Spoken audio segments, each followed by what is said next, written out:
राज्य मिलने के बाद प्रजा सुखी हुई, धर्म राज शुरू हुआ, धर्म का राज्य शुरू हुआ। युधिष्ठिर राजगद्दी पर बैठे,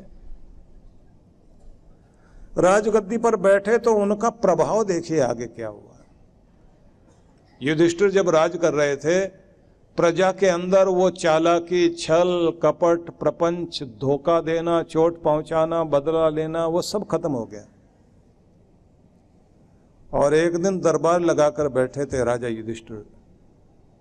युधिष्ठिर के सामने दो किसान आ गए लड़ते हुए।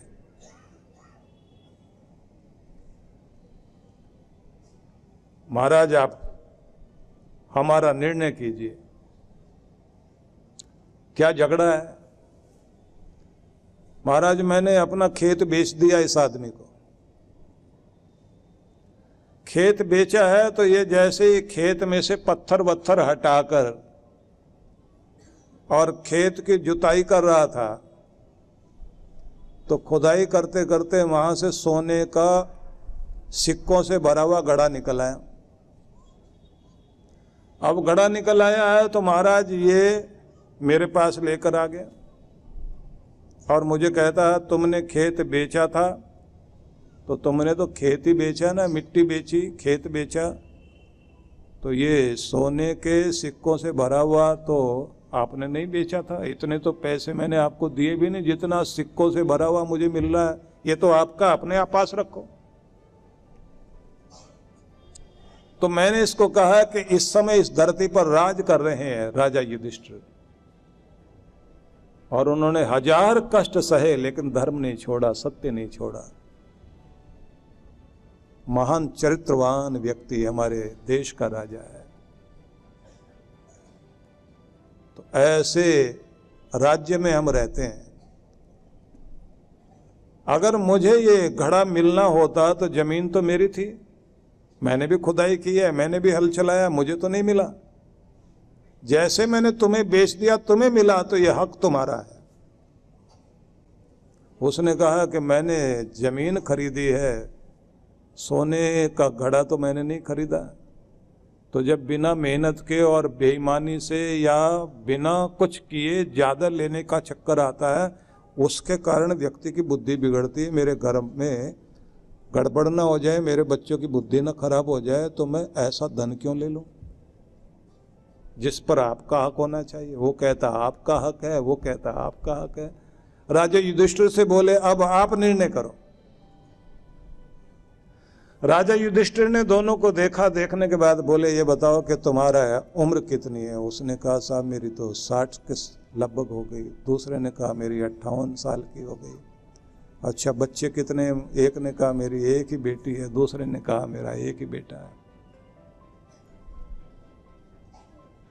बोले जिसने जमीन बेची है उसकी बेटी है ना? बोले हाँ साहब उसकी बेटी है।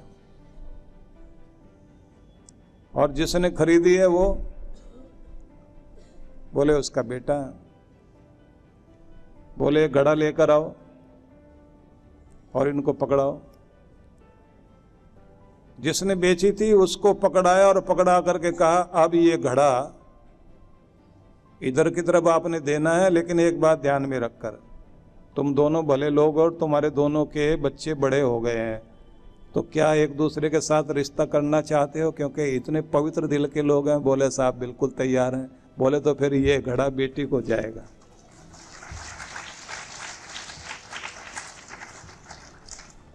बेटी बहू बनकर घर में लेकर जाएगी। तो मतलब जिसका था उसने भी दे दिया और जिसको मिलना था उसको मिल ही गया। और देखा जाए तो बेटी और दामाद दोनों संपन्न हो गए। संपन्न तो पहले से थे, फिर और हो गए। और उधर वाले भी कहते हैं महाराज आपने जो ये दिया है मेरी तो कमाई है नहीं, इनकी बेटी बहू बनकर आ रही है, लेकर आ रही है इस खजाने को। बोले बेटियों को दिया जाता है, और बेटी को दिया है तो वो बहू बनकर आई तुम्हारे घर में, तो अगर लक्ष्मी बनकर आई है तो तुम्हारा कल्याण ही करेगी। और ऐसी लक्ष्मी को, ऐसे धन को संभाल कर रखो, पवित्र कार्यों में लगाना है।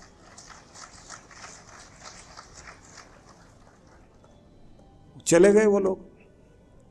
राजा युधिष्ठिर अपने कुल पुरोहित को बुलाते हैं और बुलाकर कहते हैं, अभी मैं संतुष्ट हूं, जो धर्म राज्य स्थापित किया गया वो अभी प्रजा में दिखाई दे रहा है।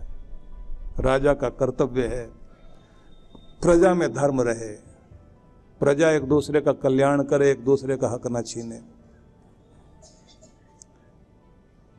समय बीतता गया और जब उन्होंने आगे राजपाट देना था अभिमन्यु के पुत्र को, परीक्षित को देना था, तो दिया कब? जब उनके दरबार में एक आदमी आया और आकर कहा, साहब मैं कुछ सामान लाया हूं, अगर आप इसको खरीद लें और राज्य की तरफ से ये बंटवाएं आगे तो बहुत भला होगा। क्या चीज लाए हो भाई? तो एक ताला लेकर आया, बोला साहब ये एक चीज है, घर में सामान रखा हुआ है तो आदमी दरवाजे पर कुंडी लगाकर अगर इस यंत्र को लगा देगा ना तो उसका कोई सामान नहीं चुराएगा। राजा युधिष्ठिर खड़े हो गए अपने सिंहासन से कि अगर मेरे राज्य में कारीगर को दिमाग में यही आने लगा है कि लोग चोरी कर सकते हैं, उसके इलाज के लिए इसने यंत्र बनाना शुरू कर दिया, तो इसका मतलब लगता है कि कलयुग का प्रभाव शुरू हो गया है। कलयुग के प्रभाव से पहले ही हम भी तपस्या करने चले जाएं तो अच्छा। परीक्षित को जाकर के उन्होंने राज्य संभलवा दिया और कह दिया, अब आप लोग संभालो, क्योंकि हमें धर्म के लिए राज्य दिया गया था और इस द्वापर युग में अभी तक धर्म का प्रभाव है, क्योंकि कृष्ण कृपा चल रही है। अब लगता है कि लोगों के लिए उनकी जो जरूरत पड़ेगी आगे चलकर, वैसा कारीगर ने यंत्र बना दिया है।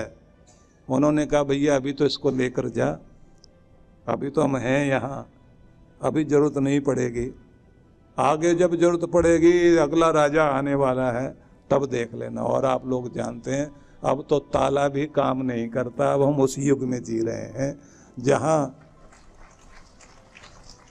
एटीएम उखाड़ के ले जाते हैं ना।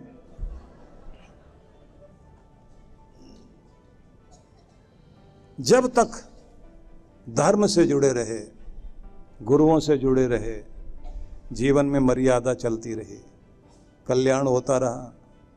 और जैसे जैसे ये ध्यान हटना शुरू हुआ, बुद्धि बिगड़नी शुरू हुई, गुरु से, धर्म से, भक्ति से, परमात्मा से जैसे ध्यान हटने लगा तो बेईमानी कहीं ना कहीं आनी शुरू हो गई।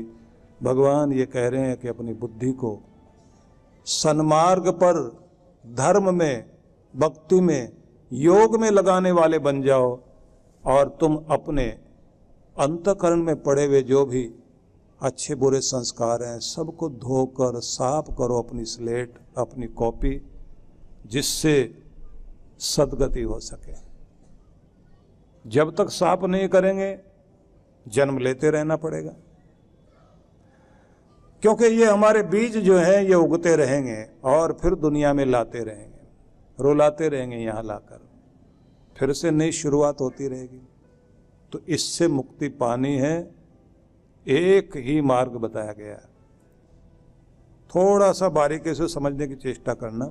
जो भी आप कर्म करते हैं उसका बीज आपके चित्त पर जमा हो जाता है, और जब तक वो फल नहीं देगा तब तक वो हटेगा नहीं। गंगा में भी स्नान करके आ जाओगे, तीर्थ में भी होकर आ जाओगे, पाप धुल कर आ गए तो भी आपके कर्म का जब तक आप उसका फल ना भोग लें तब तक वो पीछा छोड़ता नहीं, आपके अंदर चिपका रहता है। मजाक अपनी जगह चलती है इसी तरह की कि गंगा में नहाने गया आदमी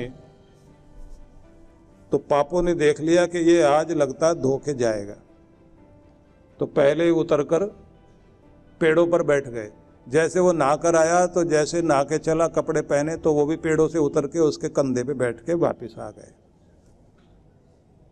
ये एक कथा। और दूसरी कथा इसी तरह की और सुनाई जाती है। सार उसका भी यही है कि गया, डुबकी लगाई गंगा में,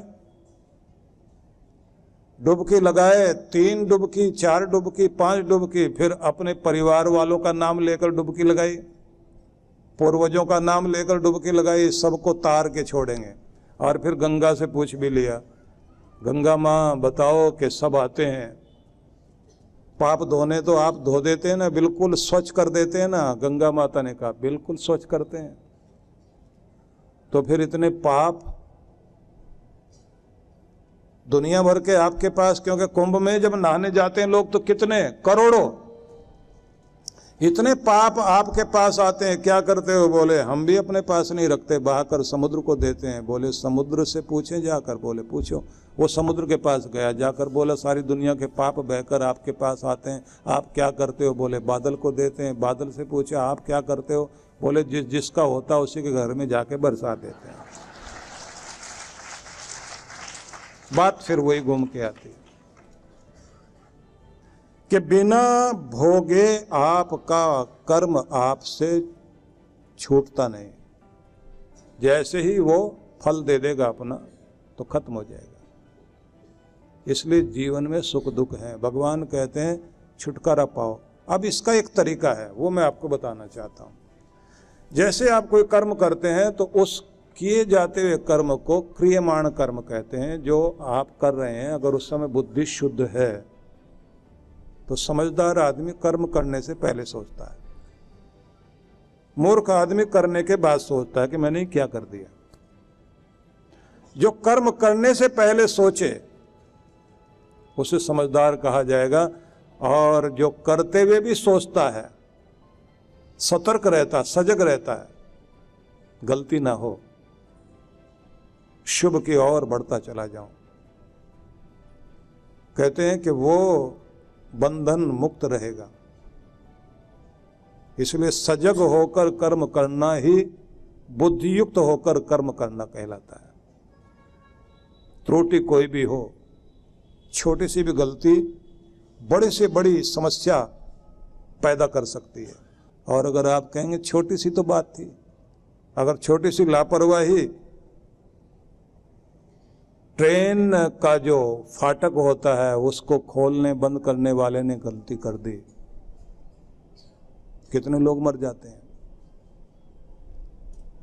गाड़ी चलाते हुए लोग जो करते हैं ना, गाड़ी चला रहे हैं और नीचे से अपना फोन बज गया तो मोबाइल फोन नीचे रखा, उसे उठाने के लिए झुके और आगे है मोड़,